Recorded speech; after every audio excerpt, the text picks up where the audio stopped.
We hebben ook gesproken over de ontwikkelingen op Bonaire Airport. Ik ben zelf onlangs in september benoemd tot lid van de Raad van Commissarissen, de nieuwe Raad van Commissarissen in Bonaire Airport.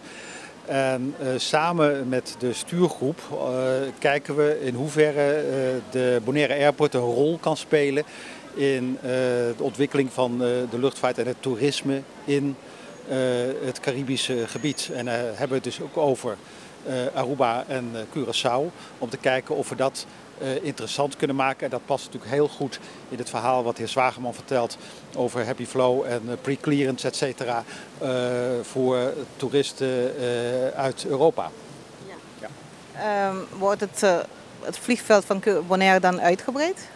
Daar zijn wel eens wat ideeën over geweest, maar wij willen eigenlijk er naartoe werken dat we dat heel rustig bekijken. Daar speelt namelijk ook bij dat Bonaire een bepaalde identiteit heeft.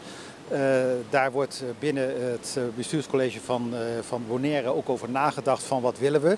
En dat zal natuurlijk van groot belang zijn wat men dan ook met de airport wil.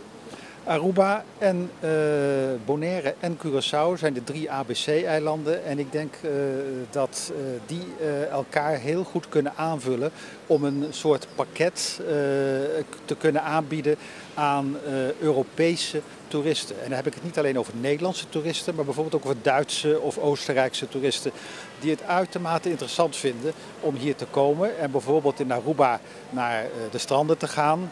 Curaçao heeft een stuk minder stranden, maar heeft weer een stuk historie wat interessant kan zijn.